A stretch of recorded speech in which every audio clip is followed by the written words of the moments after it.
What's really more traumatizing than people imagine? I said I love you to my boyfriend, as I always do, and he didn't say a word back. I found it a little strange, considering we had just been intimate. So I said it again, this time gently holding his face, and I said, I love you. He then hugged me and said, I know, I heard you. It was great. That's when I thought, wait, what's going on? He had never had difficulty saying a simple, I love you. I looked into his eyes and asked, why aren't you saying, I love you back? That's when he broke my heart. He said, because I don't know if I feel that way anymore. Then he turned off the light in silence and went to sleep. I had to go to the bathroom, clean myself up, and stay there, wondering if I had just lost the love of my life. He had never shown any signs that he didn't love me or wasn't attracted to me, so it felt like my world had turned upside down. I couldn't understand. Didn't he like me anymore? Was there someone else? How can someone change so suddenly? The next day, he left early for work, and I didn't have the chance to talk to him. But my best friend works in the same office, so I told her everything and asked her to keep an eye on him. She said, no problem, and started watching him. She told me he was sitting in the break room, drinking coffee, and no one approached him. Suddenly, he got a notification on his phone and went to the bathroom. At that moment, I thought for sure that maybe another girl was after him. But no. He went in alone. My friend moved closer to the door and pressed her ear against it. She said she heard low sounds, almost like moaning. Listening more closely, she realized he was actually crying, deep, painful sobs. She even heard when he fell to the floor. After a while, she stopped listening and went back to work. Intrigued by what she had heard, I couldn't understand why he was crying like that. I had never seen him cry that way before. Trying to be supportive, I decided to prepare my special chicken Alfredo and take it to him at work. I left a note with it that said, you may not feel like you love me right now, but you are the love of my life. I will always be here for you, no matter what you're going through. When I got home, I was surprised to find him already on the couch. I asked what he was doing there, and he told me he had quit his job. When I asked why, he refused to answer. Then he got up, hugged me, apologized, grabbed a suitcase from the closet, and left through the door. I screamed asking where he was going, but he didn't answer. He just grabbed the keys, got in the car, and left. That was the last time I saw him. It's been more than a year since that day. When he left, I felt paralyzed. I couldn't comprehend how someone could change so drastically in just a few days.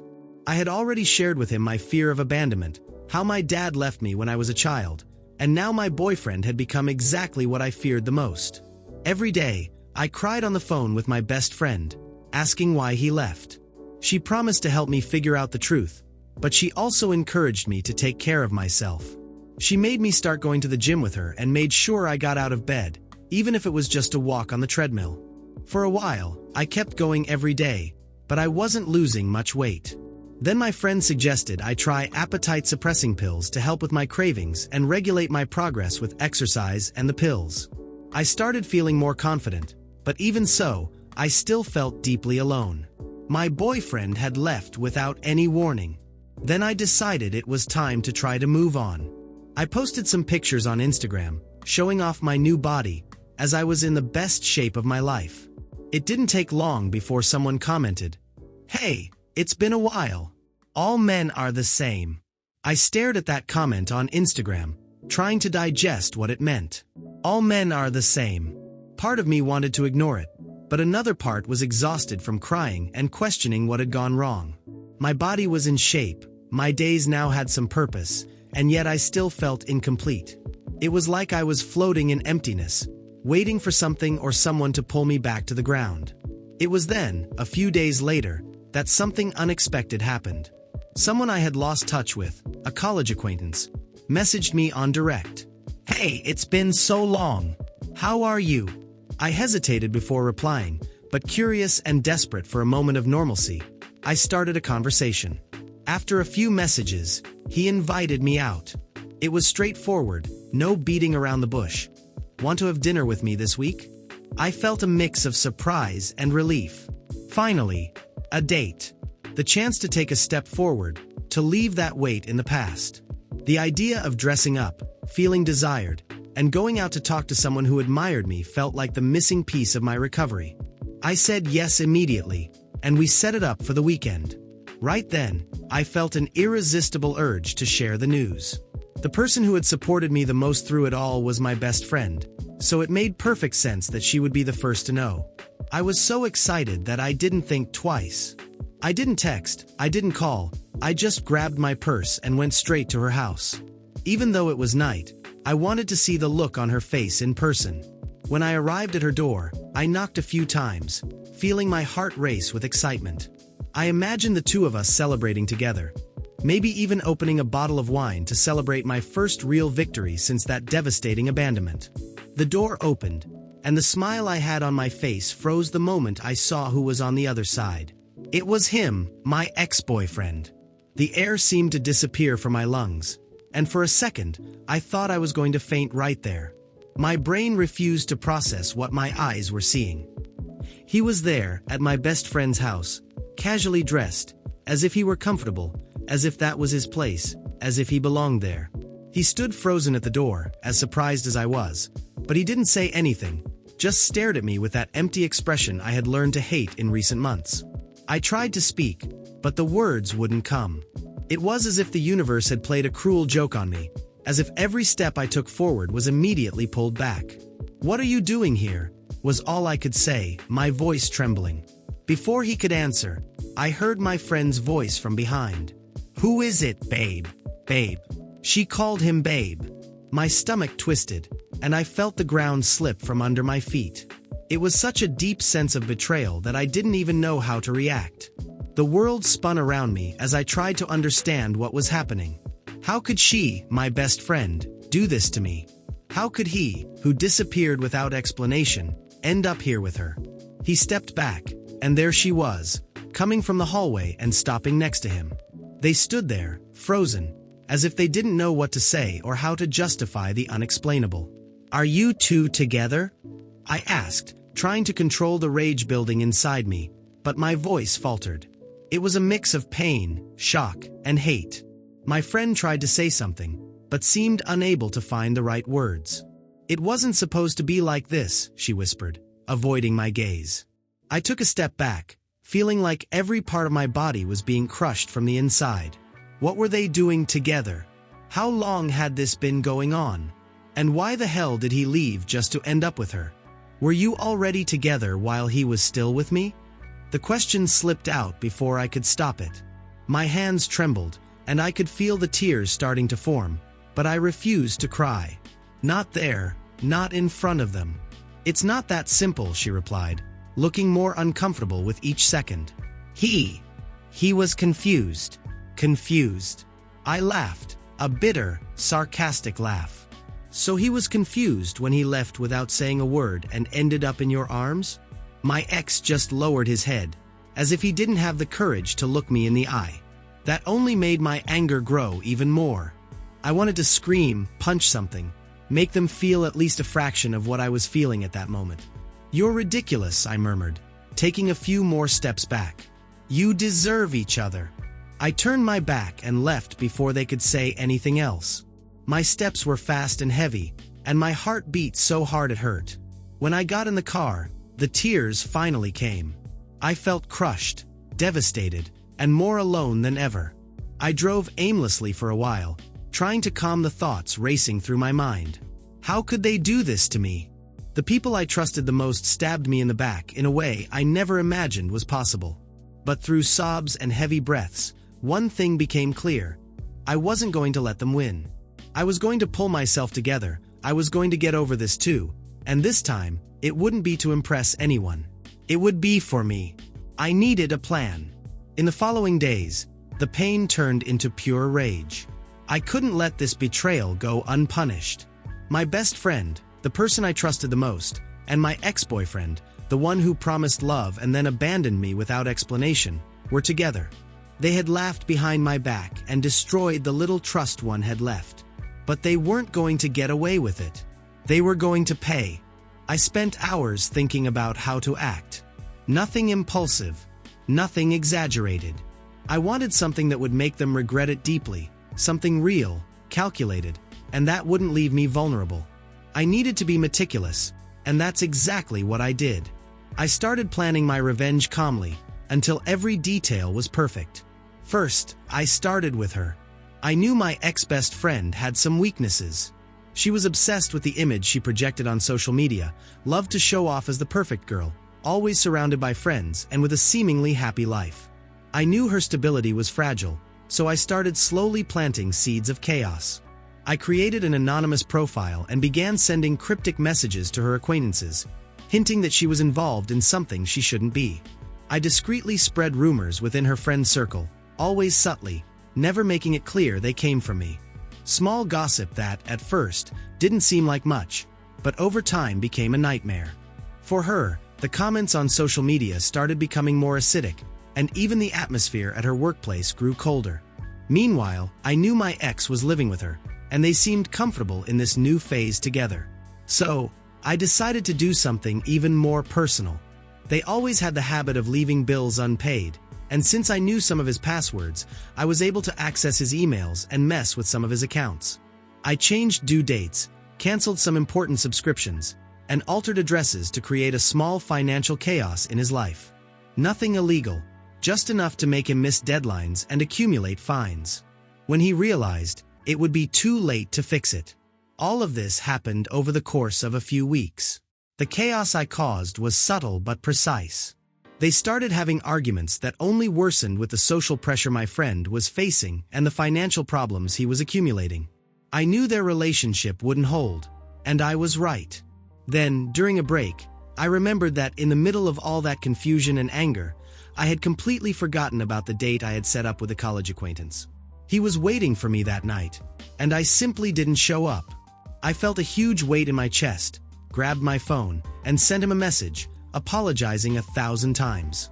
I explained that a serious personal issue had come up, that I was embarrassed for not letting him know sooner, and that I didn't want him to think I had forgotten or dismissed him. To my surprise, he responded kindly. "Don't worry, I understand. Would you like to try again? How about we go out next weekend?" I was surprised by his understanding, and I immediately accepted the invitation. After everything I had been through, I desperately needed something new and positive in my life. On the day of the dinner, I got ready more carefully than usual. I was nervous but also excited. When we met, he greeted me with a warm smile that, for the first time in months, made me forget all the pain and anger I had been carrying. The restaurant was cozy, and he chose a wonderful wine that soon helped break the ice. We talked about everything: work, hobbies, college memories. The conversation flowed so well that, for a few hours, I completely forgot about all the chaos that had taken over my life. It was in the middle of dinner that he leaned a little closer and, with a sincere look, confessed, "I've always had a crush on you in college. I just never had the courage to say it." My heart raced, and for a moment, I thought about all the confusion and recent betrayals. Was I ready to move on? But he had a lightness about him that made me forget everything, at least for that night. The dinner was wonderful, and his company brought me a sense of peace I hadn't felt in a long time. After that date, we started seeing each other more often. He made me laugh like no one else, and little by little, I allowed myself to be happy again. The pain my ex and my ex-best friend caused was still there, but it was no longer the center of my life. With every meeting, every good morning message, and every gesture of affection, I felt like I was being reborn. Meanwhile, I heard through mutual friends that my ex and my ex-best friend's relationship had crumbled. The constant fights, the social pressures, and the financial problems were too much for them. He moved out of her house, and she was left alone, desperately trying to fix her public image. I didn't feel sorry for them. They chose that path, and now they were reaping the consequences. But I was starting a new phase, and for the first time in a long while, I felt in control of my life. And the best part, I didn't have to destroy anyone completely to get there.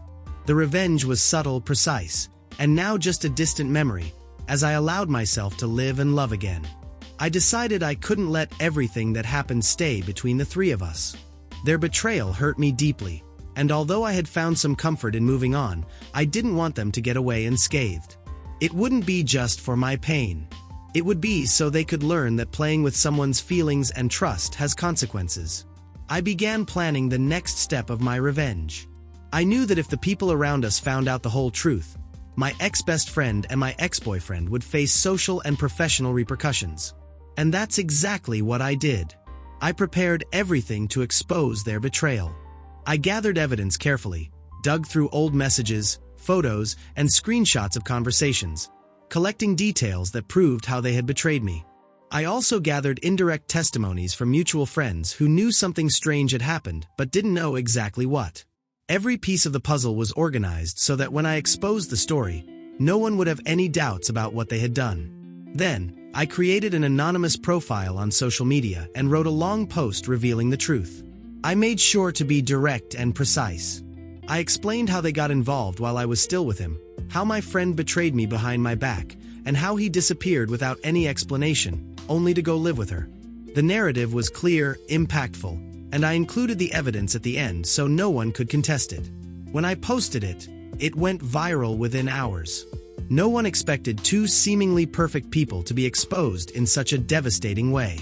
Messages of support started pouring in for me, while they were bombarded with criticism and judgment. The social image my ex-best friend had carefully built over the years collapsed in an instant.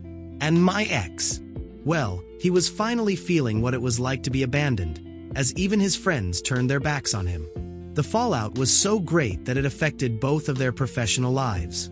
My ex-friend, who worked in marketing and thrived on her image, lost important clients and contracts. The scandal was a direct blow to her career.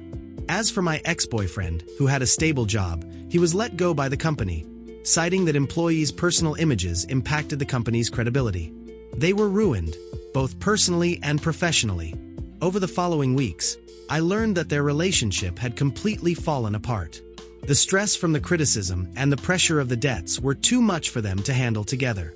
He moved into a small rented apartment, and she returned to her parents' house, unable to support herself. The debts piled up, and they found themselves trapped in a spiral of financial difficulties that only worsened each month.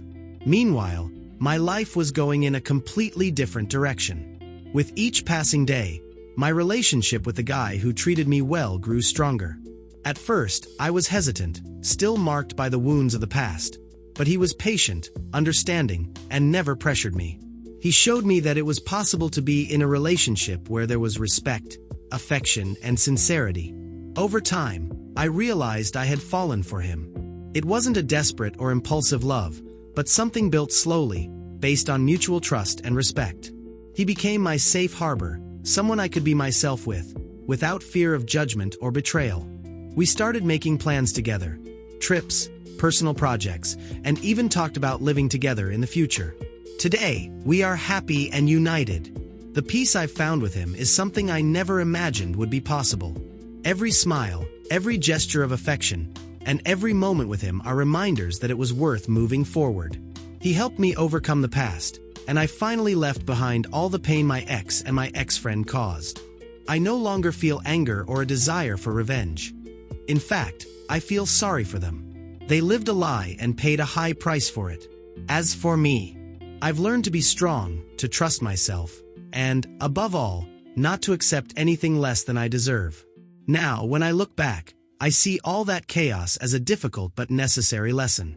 And the best part is that, despite everything that happened, I won. Not just by exposing the truth or seeing them drown in debt, but because I found true happiness. And that's the biggest victory I could have.